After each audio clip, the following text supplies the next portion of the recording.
Baiklah. Assalamualaikum warahmatullahi wabarakatuh. Ya, kita lanjutkan kembali untuk proses pembuatan laporan keuangan dari UD Abadi dengan menggunakan aplikasi akuntansi yaitu MyPak Accounting. Ya, di mana pada pertemuan sebelumnya di part pertama kita sudah sampai pada tahapan menginput data akun ini. Nah, pada pertemuan kali ini saya akan coba lanjutkan untuk proses pengerjaannya yaitu untuk memasukkan atau menginput data saldo awal 30 November ini. Nah, baik kita langsung saja untuk mempersingkat waktu mungkin saya coba perkecil layarnya untuk mempermudah proses inputnya. Ya, sekarang kita akan coba masukkan data saldo ini ke dalam aplikasi Mayop. Caranya adalah untuk menginput data saldo awal, kita masuk ke menu setup, lalu masuk ke balance, lalu pilih menu account opening balance atau akun opening balance. Ya, di sini kita lihat untuk daftar saldo awal, cara memasukkan ke dalam aplikasi Mayop, bahwa terlebih dahulu kita harus tahu dulu bahwa saldo normal harta itu ada di sisi sebelah debit ya. Harta itu adalah untuk akun-akun kode awalnya satu. Nah, bahwa saldo harta itu normalnya itu saldonya ada di sisi debit, maka apabila ada saldo akun yang ada di sisi sebelah kredit, berarti dia masuk dalam kategori saldo akun kontra. Dan cara memasukkan ke dalam aplikasi Mayopnya dia nanti akan menggunakan tanda min. Nah, ini adalah saldo kontrak ada dua, ada low and for debt, full debt, dan ada equipment akum debt. Oke, sekarang kita langsung saja untuk mempermudah proses pemahamannya. Kita masuk mulai dari cash in bank. Kita masukkan 825 juta, 828 juta 500. Sorry. Ya, ya, cara memasukkan jangan pakai titik, jangan pakai koma. Kalian masukkan saja normal 828 500 ribu seperti itu ya. Lalu yang kedua petty cash 10 juta. Ya, seperti ini. Lalu convertible 366 juta 300. Nah, perhatikan untuk allowance for debt full debt, dia saldo kontra dia ada di sisi sebelah kredit. Ya, berarti kita gunakan tanda min. Min 12 juta 800. Ya, itu cara memasukkan saldo kontra. Kita lanjutkan untuk merchandise inventory 420. Lalu 9 juta untuk store supplies. Lalu prepaid insurance 17 juta 500. Lalu 22 juta 500 dan 22 juta untuk equipment at cost dan equipment akum debt dia saldo kontra kita gunakan min 16 juta 500. Ya, itu untuk kategori akun harta. Oke, sekarang kita masuk ke kategori akun hutang. Nah, untuk akun hutang yaitu akun yang kode awalnya 2, berarti yang ini. Ya, ini adalah kategori akun hutang atau liabilities. Nah, saldo normal hutang itu ada di sisi sebelah kredit. Dan apabila ada akun yang masuk dalam kategori saldo akun yang kategori 2 atau masuk kategori 2 ada di sisi sebelah debit, dia berarti masuk akun kontra. Berarti di sini ada satu saldo akun kontra yaitu untuk PPN income. Sehingga yang akun payable, expense payable sampai dengan Bank BRI Loan di normal, nanti untuk PPN income kita masukkan dengan menggunakan tanda min karena ini masuk dalam kategori saldo kontra. Oke, sekarang kita mulai dari akun payable 288 juta 600, lalu 8 juta 400. Ya, income tax expense kosong, PPN payable kosong, langsung ke PPN outcome itu 4 juta 500. Ya, untuk PPN income sekali lagi karena saldo kontrak kita gunakan tanda min, min 3 juta. Ya, dan Bank BRI Loan itu 300 juta. Ya, seperti ini. Oke, selesai untuk akun atau saldo akun liabilities. Nah, sekarang kita masuk ke akun-akun equity atau modal. Di sini ada tiga, ada dua, sorry. Di mana kita tahu bahwa modal itu saldo normalnya ada di sisi sebelah kredit. Ya, di sini ada, sorry ada tiga nih ya. Untuk dadang kapital bersama. Di sini ada satu saldo kontra yaitu dadang drawing. Nah, sehingga nanti dadang drawing kita masukkannya sebagai akun kontra itu dengan menggunakan tanda min. Kita masukkan untuk yang kode akun 3. Mulai dari dadang kapital ini. Oke, kita mulai dadang kapital itu 900 622, 650. Ya, lalu untuk dadang drawingnya ini saldo kontrak kita gunakan min 25.400. Ya, seperti ini. Oke, selesai. Kita masuk ke akun untuk pendapatan atau saldo ya, saldo akun yang kodenya 4. Itu adalah saldo akun-akun pendapatan. Oke, pendapatan itu bersama saldo normalnya ada di sisi sebelah kredit dan kebetulan ini hanya ada satu akun yang ada saldonya yaitu untuk sales sendiri, maka kita langsung masukkan untuk akun sales saldonya adalah 554 juta. Ya, selesai. Untuk saldo akun kode 4 atau saldo akun pendapatan atau pendapatan operasional, kita masuk ke cost of goods sold. Ya, cost of goods sold ini saldo normalnya ada di sisi sebelah debit. Nah, di sini kalau kita karena hanya ada dua akun, di sini saldonya semua debit, ini berarti kita normal semua. Masukkan cara masukannya. Kita mulai dari cost of goods sold 229.400, lalu 8.800. Ya, selesai. Sekarang yang akun atau saldo akun kode 6, di mana 6 itu adalah saldo untuk akun-akun beban operasional. Nah, untuk beban, saldo normalnya itu ada di sisi sebelah debit. Kalau kita lihat saldo beban di sini ada akun advertising expense sampai dengan other operating expense. Kalau kita lihat saldonya semua ada di sisi sebelah debit. Berarti kita masukkan secara keseluruhan secara normal untuk kode akun 6. Kita mulai dari advertising expense. Oke, advertising expense adalah 4.400. Oke, lalu 11.400. Lalu untuk store supplies expense ini 4.950. Lalu untuk BDPS kosong, depreciation expense 16.500. Lalu 14.300, 23.300, 36.300. Lalu yang terakhir 19.267.000. Ya, itu untuk saldo akun beban. Oke, sekarang kita masuk ke akun pendapatan di luar usaha yaitu kode akun 8. Oke, kalau kita lihat di sini kode akun 8 hanya ada satu ya, bahwa untuk interest revenue atau pendapatan di luar usaha saldo normalnya ada di sisi sebelah kredit. Di sini hanya ada satu dan dia ada di sisi sebelah kredit. Berarti kita langsung saja untuk interest revenue kita masukkan secara normal 5.800. Oke, dan yang terakhir interest expense ada bank service charge, ini adalah akun-akun beban ya, beban di luar usaha, di mana tadi saldo beban ada di sisi sebelah debit. Kalau kita lihat ini saldonya debit semua, berarti kita masukkan normal semua. Kita mulai dari interest expense 8.800, lalu 6.600 dan 5.033.000. Enter. Oke. Setelah kita masukkan semua untuk memastikan bahwa saldo awal kita masukkan secara benar, kita lihat di bawah ini ada amount left to be allocated. Jika di sini 0 rupiah, artinya saldo yang kita masukkan sudah balance atau sudah benar. Oke, jika sudah seperti ini, karena sudah benar, kita langsung keluar dari daftar saldo awal.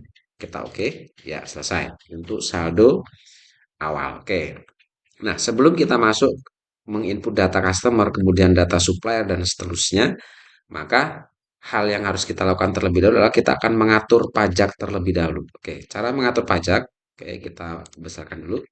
Cara mengatur pajak, ya kita masuk ke menu list, ya menu list, lalu pilih tax code. Oke, di sini muncul daftar pajak dari Mayop ya. Di sini saya sarankan daftar pajak ini yang tidak terpakai silakan kalian hapus. Tinggalkan atau sisakan untuk yang jenis NT dan GST ini atau GST ini. Oke, untuk yang ini kita hapus, caranya klik panahnya, lalu klik kanan mouse, pilih delete. Lalu oke. Lalu untuk NTD sama klik panahnya, klik kanan mouse, delete. Oke. Dan untuk NT ini dibiarkan, jangan dihapus karena ini untuk apa? Sesuatu yang nanti tidak kena pajak, berarti kita gunakan NT. Oke, sekarang yang ITS ini klik panahnya, klik kanan, delete. Lalu untuk INP, klik kanan, klik klik panahnya, klik kanan, delete. Seperti ini. Terus hapus seperti itu. Lalu kemudian untuk JST ini dibiarkan. Ya, ini untuk kita edit nanti biar jadi PPN. Sekarang kita yang GCA ini, klik kanan, delete. Oke, untuk yang ini klik panahnya, klik kanan, delete. Dan satu lagi ini kita hapus, klik kanan, delete. Ya, kalau sudah seperti ini tinggal dua, maka untuk yang GST atau Good and Service Text ini kita edit. Klik panahnya. Oke, untuk text code-nya ini kita ganti jadi PPN. Ya, lalu deskripsinya ini untuk keterangannya PPN itu adalah pajak tambahan nilai. Dan untuk rate-nya kita lihat di soal besarnya pajak itu adalah kita lihat di kebijakan akuntansinya.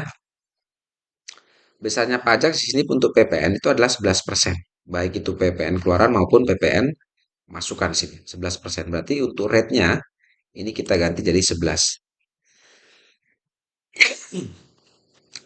Lalu kemudian untuk link akun Forte Credit ini kita link PPN eh, PPN outcome. Ya, ini. Lalu untuk link akun Forte Credit ini kita link ke PPN income. Use. Oke, kalau sudah oke. Ya, selesai untuk proses pengaturan pajak. Close. Langkah selanjutnya, sebelum kita masuk ke pencatatan atau menginput data customer dan supplier tadi, setelah mengatur pajak, maka langkah selanjutnya adalah kita akan coba mengatur link atau melakukan link akun ya. Ya, jadi akun bank, akun penjualan, akun pembelian kita akan coba link ke akun-akun tertentu. Caranya adalah kita masuk ke setup, lalu pilih link akun. Oke, yang pertama kita akan coba link untuk akun bank ini. Ya, link akun, pilih akun and banking akun. Klik. Ya, untuk akun bank pastikan bahwa di sini untuk bank akun for undeposited fund ini link ke petty cash. Dan ini yang saya maksud di awal bahwa untuk elektronik clearing akun jangan diubah-ubah atau jangan diganti karena dia otomatis akan masuk ke sini. Ya, jika sudah pasti bahwa bank akun for undeposited fund ini link ke petty cash, maka kalau sudah benar kita langsung oke saja. Oke, link akun bank sudah benar. Sekarang kita masuk ke link yang kedua, setup link akun. Kita klik atau link ke akun penjualan atau link akun penjualan. Oke, untuk link akun penjualan pastikan bahwa untuk aset akun for tracking receivable pastikan adalah gunakan akun receivable dan untuk bank akun for customer receipt itu adalah cash in bank. Lalu kita masuk ke sini. Ya, untuk iChart Freak on Sales ini apabila ada beban angkut. Kita link ke akun beban angkut ya, ke beban angkut. Di sini ada freight collected ya. Ya, klik ini freight collected berarti ada beban angkut use. Lalu kedua selanjutnya untuk iTrack deposit ini jika ada uang muka karena dalam transaksi sepertinya tidak ada uang muka ini kita lewati. Lalu untuk yang I give discount for early payment jika ada diskon maka kita link ke akun diskon. Kita lihat apakah ada sales diskon di kode 4. Ya, ternyata di kode 4 di sini tidak ada sales diskon. Berarti karena tidak ada maka tidak perlu kita link. Lalu yang selanjutnya untuk yang ini kita buang. Untuk yang assist charge for late payment ini jika ada denda. Jika ada denda keterlambatan menerima piutang, kita gunakan denda. Denda itu berarti kita pakai akun kode 8, biasanya late fees collected. Ternyata di sini tidak ada late fees collected, berarti memang tidak ada denda di sini. Oke, karena tidak ada denda, maka kita checklist atau perlu di checklist ini. Oke, itu untuk link akunnya. Lalu kita masuk ke pengaturan termin langsung dari sini. Klik terminnya. Oke, untuk COD-nya ini kita ganti dengan in a given of day. Diskon day-nya kita lihat di kebijakan akuntansi apakah ada diskon. Karena di sini sepertinya tidak ada kebijakan diskon dalam penjualan. Oke, di sini tidak ada diskon ya. Tetapi ada keterlambatan membayar piutang dan tidak ada denda, tetapi tidak ada denda. Artinya dalam transaksi mungkin tidak akan ada denda gitu. Oke, di sini tidak ada diskon ya. Diskon hari tidak ada, berarti lewati. Balance due day-nya ini adalah jangka waktu piutang atau pada saat kita menjual barang maka dikasih waktu 30 hari untuk melunasi. Diskon for early payment juga tidak ada. untuk dendanya tadi ada 1%. Ya. Lalu kemudian kalau sudah pastikan bahwa untuk take codes-nya ini untuk yang take codes ini kita link ke PPN. Pastikan untuk freight take code-nya atau beban angkut ini jangan dikenakan denda. Kita gunakan akun NT, jenis pajak NT. Ya, seperti ini. Oke, kalau sudah oke. Ya, selesai untuk link akun penjualan. Oke, sekarang kita masuk ke link akun pembelian. Kita pilih setup, link akun, lalu pilih purchase akun.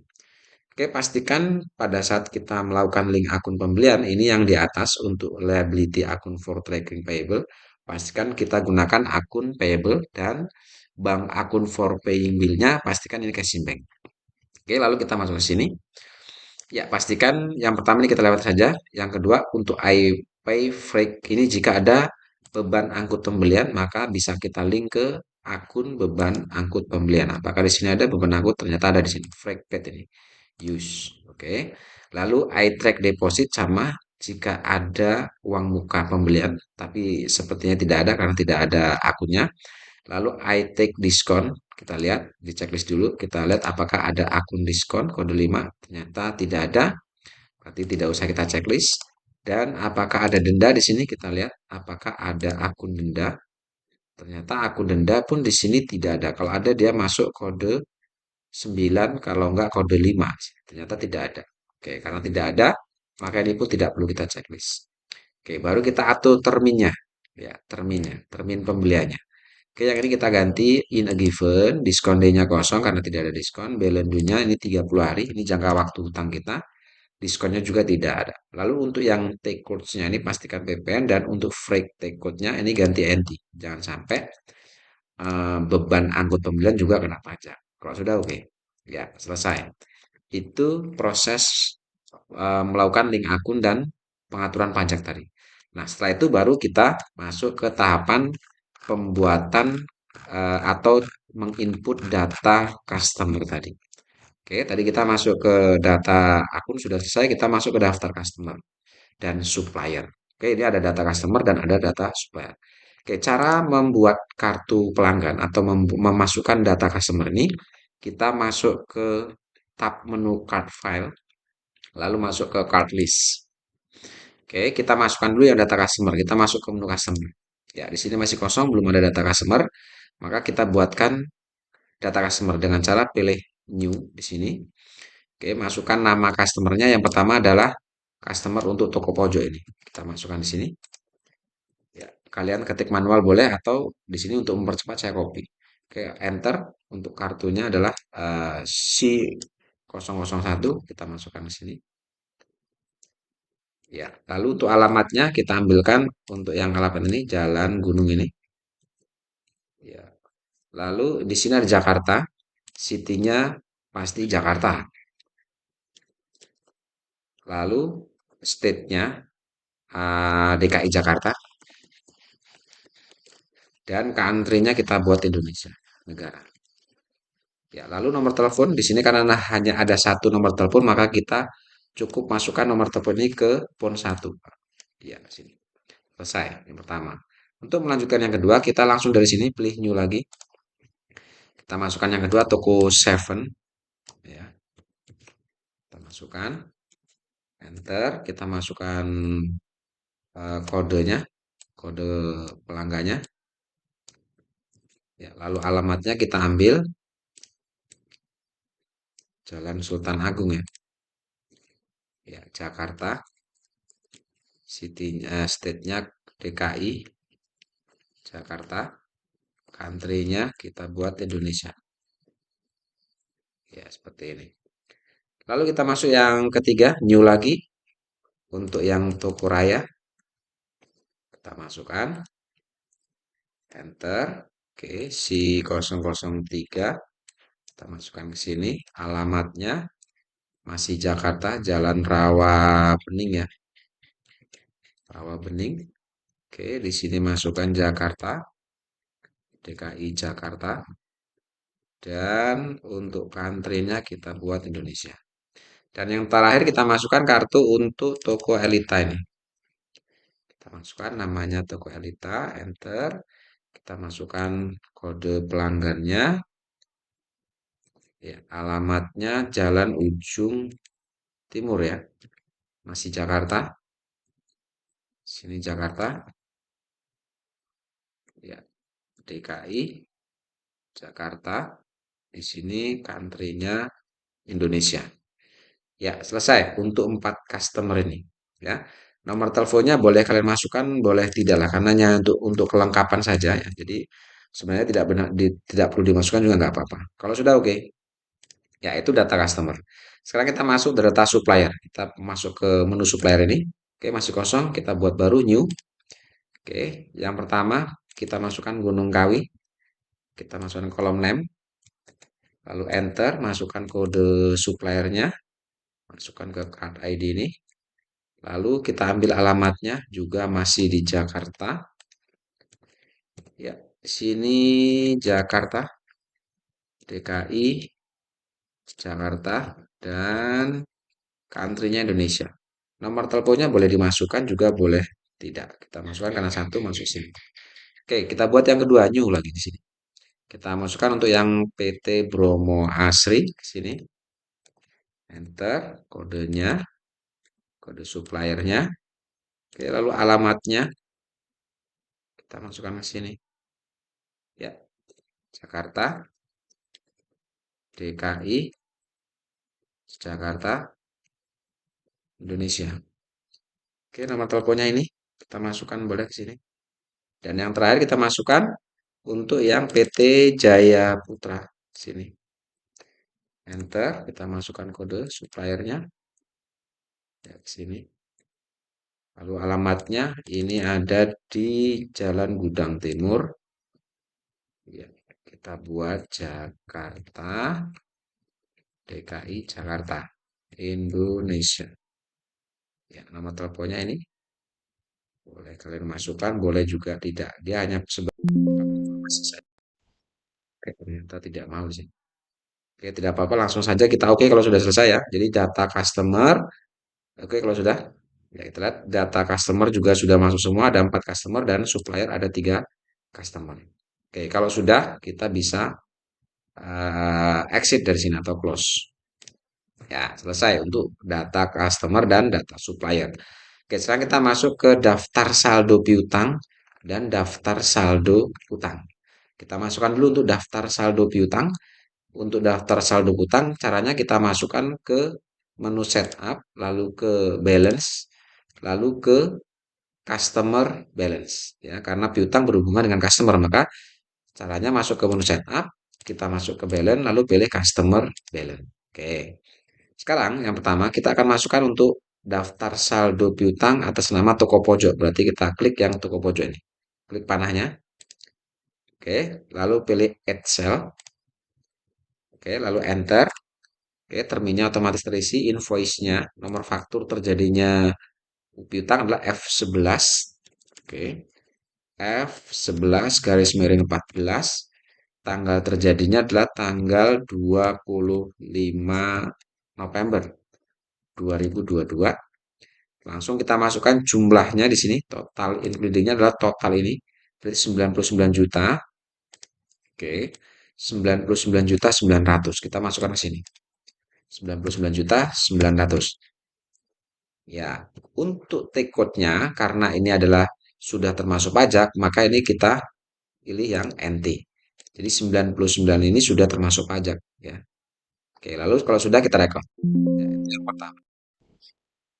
Lalu yang kedua, kita masuk ke toko Seven atau memasukkan daftar saldo piutang toko Seven. Kita pilih di sini. Ya, pilih toko Seven, berarti yang ini. Use. Ya, pilih add cell. Lalu kita enter, kita masukkan invoice-nya. Seven terjadinya piutang itu nomornya adalah F11. F11 garis miring 23. Oke, tanggal terjadinya tanggal 29 bulan 11 2022. Total piutang muncul di sini atas nama toko Seven 88.800.000. Kita masukkan di sini 88.800.000. Ya, untuk take code-nya pastikan ini NT, jangan PPN. Ya, kalau sudah, lalu yang selanjutnya kita masukkan untuk yang toko raya. klik panah di sini, drill down di sini, toko raya ini, oke, use, pilih add cell, oke, enter, kita masukkan nomor faktur terjadinya piutang F11 garis miring 25. Oke, tanggal terjadinya tanggal 23 November 2022. Total piutangnya adalah 77.700.000. Kita masukkan di sini. 77.700.000. Ya, di sini pastikan aktifkan untuk yang anti. Kalau sudah, yang terakhir kita masukkan untuk toko Elita. Klik panahnya. Toko Elita berarti yang ini, use. Oke, add cell. Kita enter. Masukkan invoice-nya F11 garis miring 32. Oke, tanggal terjadi tanggal 27 November 2022. Piutangnya terjadi 99.900.000. Ya, pastikan ini PPN-nya ganti NT. Use, kita lihat reaksinya saat direct. Ya, calculation. Artinya jumlah utang input ini sudah seimbang atau balance atau sudah sesuai dengan daftar dengan saldo piutang yang ada di daftar saldo 30 November itu. Oke, itu daftar saldo piutang. Sekarang kita masuk ke daftar saldo utang atau bagaimana cara masukkan data saldo utangnya. Oke, sama seperti piutang tadi kita masuk setup, balance, oke. Kalau utang berarti kita masuk ke supplier, supplier balance. Kalau piutang tadi customer balance, kalau utang kita masuk ke supplier balance. Klik. Oke, kita masukkan untuk data utang yang pertama, utang kita kepada Gunung Kawi. Kita klik Gunung Kawi, klik panahnya. Oke, add purchase, enter. Hampir mirip-mirip kayak tadi ya. Untuk PO-nya, nomor faktur terjadi utang F 105. Oke, tanggal terjadinya utang 23 November 2022. Nilai utangnya itu sejumlah 88.800.000. Kita masukkan di sini. Ya, untuk take course-nya ini pastikan anti. Sekali lagi jangan sampai PPN. Oke, kita masuk yang kedua untuk yang utang kita ke Gunung Bromo Asri. Klik panah sini. Oke, Gunung Bromo Asri ini use add purchase. Oke, enter. Kita masukkan PO-nya nomor fakturnya F 389. Oke, terjadinya utang tanggal 20 November 2022. Jumlah utang yang muncul di situ adalah 99.900.000. Kita masukkan sini. Ya, take-outnya NT, jangan lupa use. Kalau sudah, terakhir kita masukkan utang kita kepada Jaya Putra. Klik panahnya di sini. Jaya Putra, use. Oke, kita masuk it purchase. Enter. Kita masuk ke nomor faktur F titik 1546. Tanggal terjadinya 28 November 2022. Total utang muncul 99.900.000. Ya, 99.900.000 kita masukkan sini.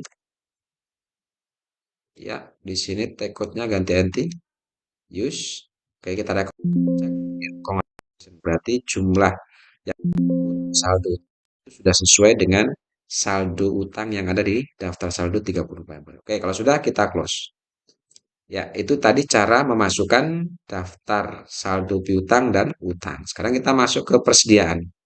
Yang terakhir, persediaan barang dagang. Oke, pertama kita masuk ke inventory ya, karena persediaan kita masuk inventory, lalu kita buat data barang dulu dengan pilih item list. Ya, kita buat daftar barang dulu karena masih belum ada daftar barang.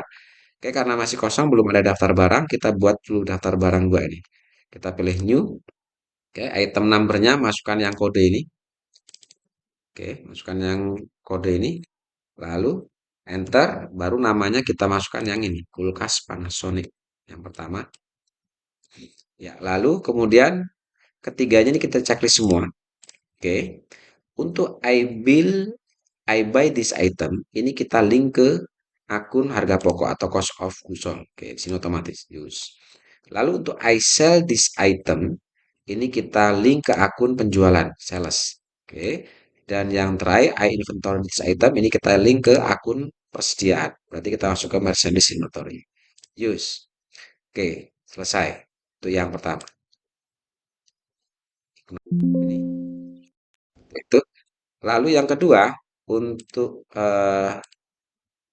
setelah tadi membuat data barang, kita untuk masuk ke buying detail ini. Ya, masuk ke tadi ke profil ya. Sekarang masuk ke buying detail, pastikan bahwa di sini buying unitnya kita buat satuannya adalah unit. Ya, ini satu. Untuk take code-nya ini kita masuk ke PPN. Ya. Lalu untuk selling, setelah itu baru kita masuk selling detail. Sama, ini kita buat unit satuannya. Dan untuk take code-nya kita masih ke PPN. Use. Ya, selesai. Oke. Ignore saja. Satu-satu. Sekarang kita masuk yang kedua, new lagi di sini. Kita buat data barang yang kedua, item number-nya di sini. Ada P2150C. Kita masukkan ke sini. Ya, enter. Nama barangnya adalah kulkas Toshiba. Kita masukkan di sini. Ini sama kita checklist semua.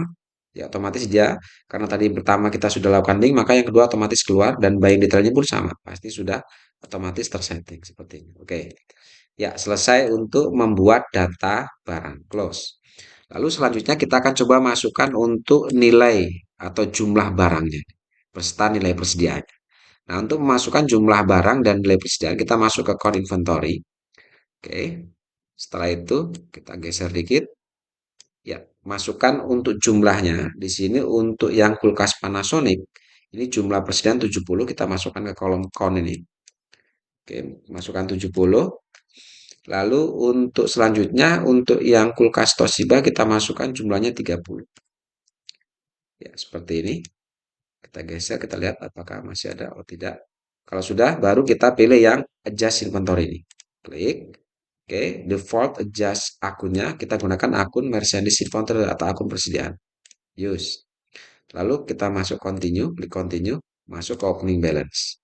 Nah, di sini untuk datanya karena ini saldo awal, maka kita buat tanggal 1 Desember 2022 ya, sebagai saldo awal. Nah, ini untuk memonya kita buat persediaan awal.